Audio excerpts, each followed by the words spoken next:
Bem, nesta aula nós vamos falar sobre uma história que se passou com Sócrates. Essa história está no livro Fédon, ou Fedão, que é uma palavra estranha, mas é um nome, tá? Um nome próprio de uma pessoa conhecida de Sócrates e de Platão.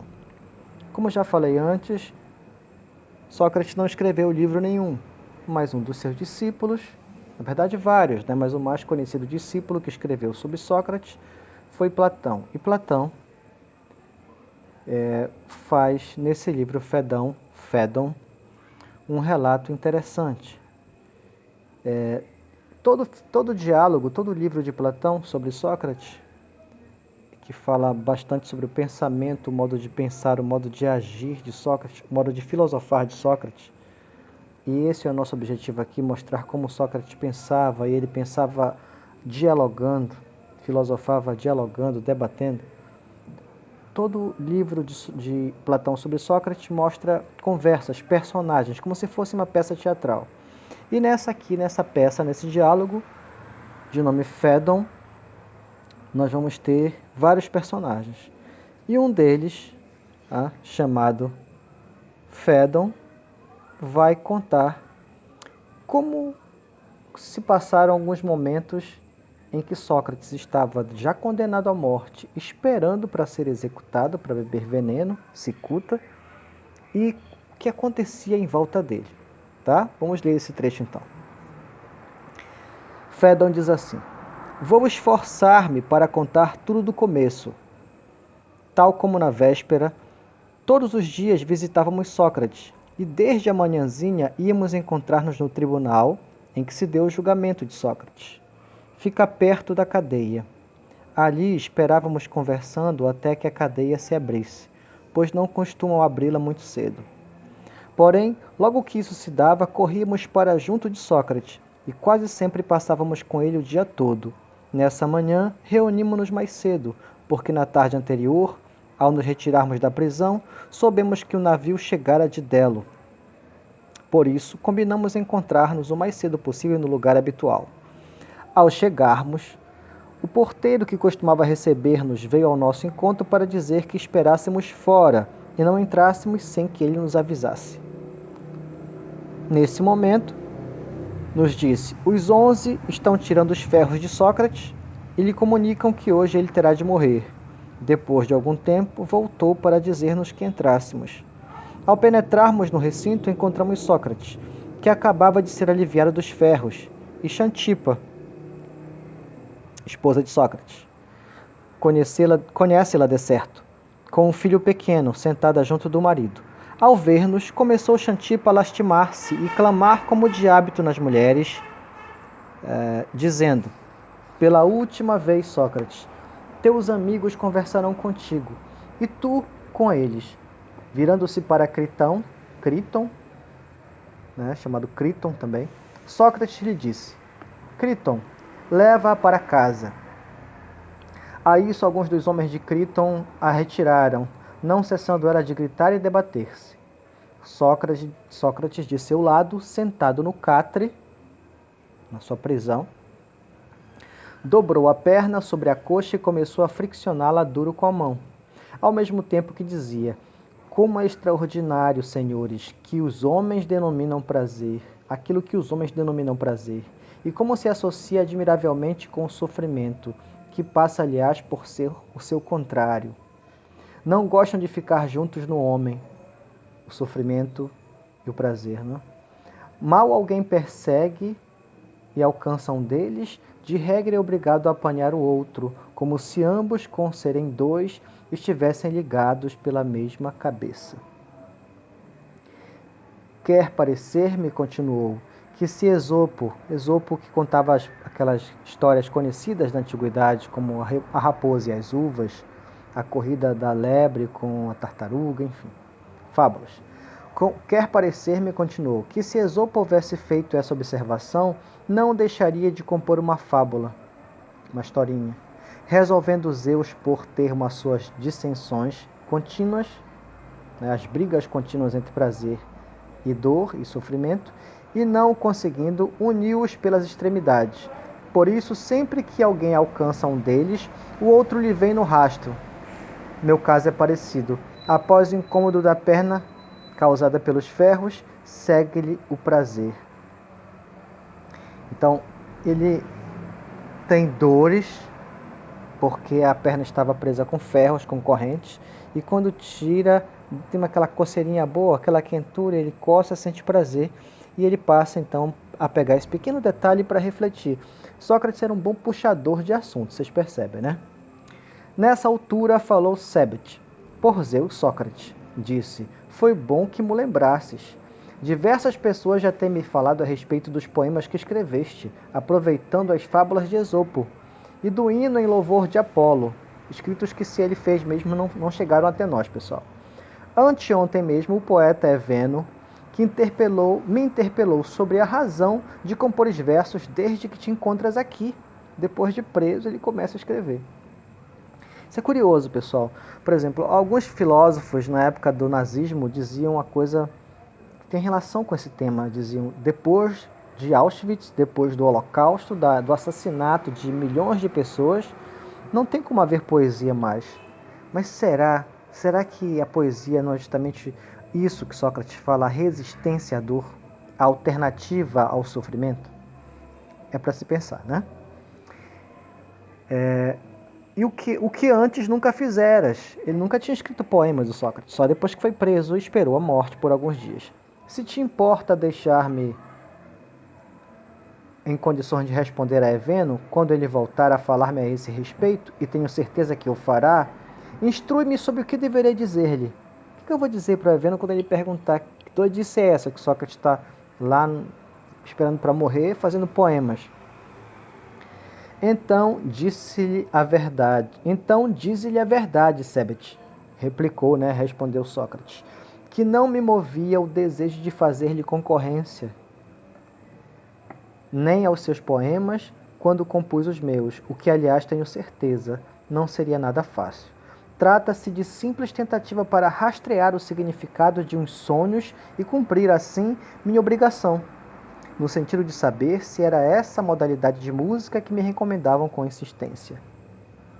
É o seguinte, muitas e muitas vezes em minha vida pregressa, sob formas diferentes, que me apareceu um sonho, porém dizendo sempre a mesma coisa. Sócrates me falava, compõe música, poemas e executa.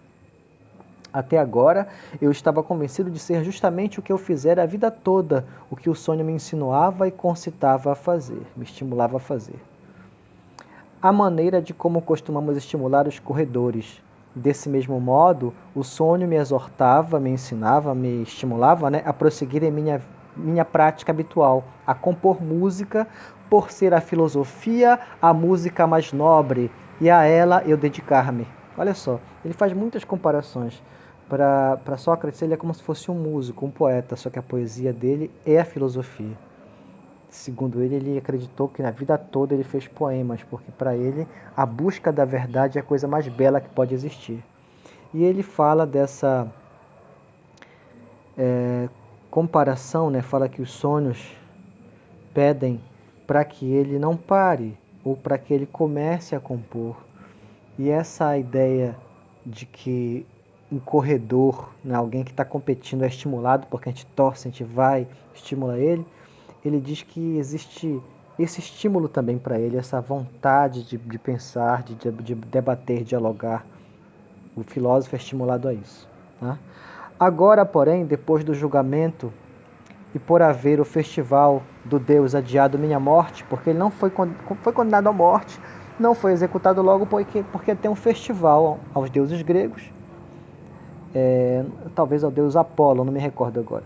E por causa disso era um período sagrado, ele teve que esperar até se executar a sentença de morte. Perguntei a mim mesmo se a música que com tanta insistência o sonho me mandava compor não seria essa espécie popular, tendo concluído que o que importava não era desobedecer o sonho, porém fazer o que ele me ordenava. Seria mais seguro cumprir essa obrigação antes de partir e compor poemas em obediência ao sonho. Assim, comecei a escrever um hino em louvor à divindade, cuja festa ainda se celebrava. Depois da divindade, considerando que quem quiser ser poeta de verdade terá que compor mitos e não palavras. Por saber-me incapaz de criar no domínio da mitologia, recorri às fábulas de Esopo, que eu sabia de cor e tinha mais à mão, havendo versificado as que me ocorreram primeiro. E isso, Sebet, é o que deverás dizer a Eveno. Apresenta-lhe também saudações de minha parte, acrescentando que se ele for sábio, deverá seguir-me quanto antes. Parta ao que parece hoje mesmo, assim o determinam os atenienses. Símias exclamou: Que conselho, Sócrates? Mandas dar a Eveno? Tenho estado bastante vezes com o homem e por tudo que sei dele não terá grande desejo de aceitar-lhe a indicação. Como assim? Perguntou. Eveno não é filósofo? Penso que é, falou Símias. Nesse caso terá de aceitá-la, tanto Eveno como quem quer que se aplique dignamente a esse estudo, percebe? Ele faz brincadeiras, ironias, comparações e tenta convencer da ideia dele. Ele é muito astuto, muito esperto. Vendo como quem quer que se aplique dignamente a esse estudo tem que aceitar, né? O que é preciso é não empregar violência contra si próprio. Dizem que isso não é permitido. Assim falando, sentou-se e apoiou no chão os pés, permanecendo nessa posição daí por diante durante o tempo todo da conversa. Tranquilamente, Sócrates, mesmo à beira da morte. Nessa altura, Sebet o interpelou.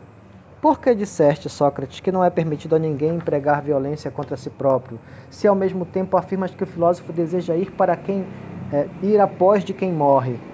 Como ele fala que a filosofia é a preparação para a morte.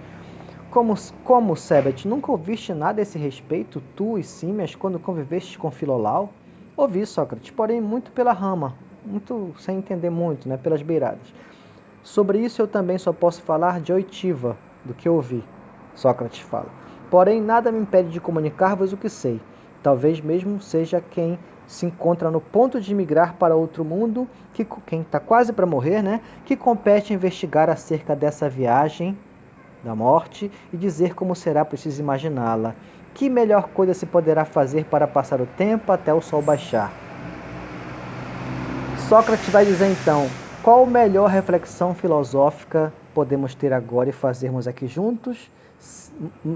Coisa mais adequada, mais bela e mais oportuna, mais adequada para esse momento, que é o momento de partir, o sol já vai baixar, né? O ocaso, o crepúsculo, significa o quê? A melhor reflexão para quem está às portas da morte é a própria morte. Tá? Qual o motivo então, Sócrates, de dizerem que a ninguém é permitido suicidar-se? De fato, sobre o que me perguntaste, ouvi Filolau afirmar, quando esteve entre nós e também outras pessoas, que não devemos fazer isso, porém nunca ouvi de ninguém maiores particularidades. Então, o que importa é não desanimares, disse Sócrates.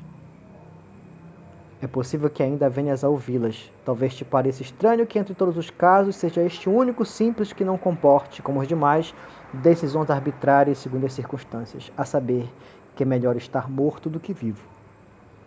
E havendo pessoas para quem a morte de fato é preferível, não saberás dar a razão de ser vedada aos homens procurarem para si mesmos semelhante benefício, mas precisarem esperar por benfeitor estranho. Ito Zeus, disse Sebet em seu dialeto, uma outra língua, né? Esboçando um sorriso, que significa Deus o saberá, só Deus é que sabe, né? Aparentemente, continuou Sócrates, isso, saber o que é a morte e se é correto ou não procurar a morte, ou se é correto aceitá-la quando é devida, né? Aquilo dos mistérios, olha, que ele fala, aparentemente, continuou Sócrates, isso carece de lógica, tem que se explicar melhor, tem que se entender, mas o fato é que tem a sua razão de ser. Aquilo dos mistérios de que nós, homens, nos encontramos numa espécie de cárcere, de prisão, que nos é vedado abrir para escapar. A gente não pode se matar. Afigura-se-me de peso e nada fácil de entender. Uma coisa, pelo menos, Sebet, me parece bem enunciada, que os deuses são nossos guardiões, e nós, homens, propriedade deles. Aceita este ponto? Sebet responde, perfeitamente. Aí ele passa as indagações. Tá? Essa é a chamada maiêutica. Esse é o método socrático de investigação. Então ele não vai dando respostas, ele dá sugestões, repete, muda o argumento, muda o exemplo e conversa, envolve as pessoas em volta para todo mundo pensar junto. Segundo ele, ele é o parteiro das ideias. Ele não traz ideias novas, mas ele induz, ele é muito esperto, ele faz esse processo de ironia e aos poucos ele consegue trazer o que cada um pensa, testar, até as pessoas melhorarem, rebuscarem e de repente com toda a habilidade ele consegue mostrar que ideias são razoáveis, bons raciocínios e que ideias são perda de tempo, ideias mal elaboradas. Isso é o processo da parturição das ideias, da maiêutica socrática, também chamada de ironia socrática. É isso.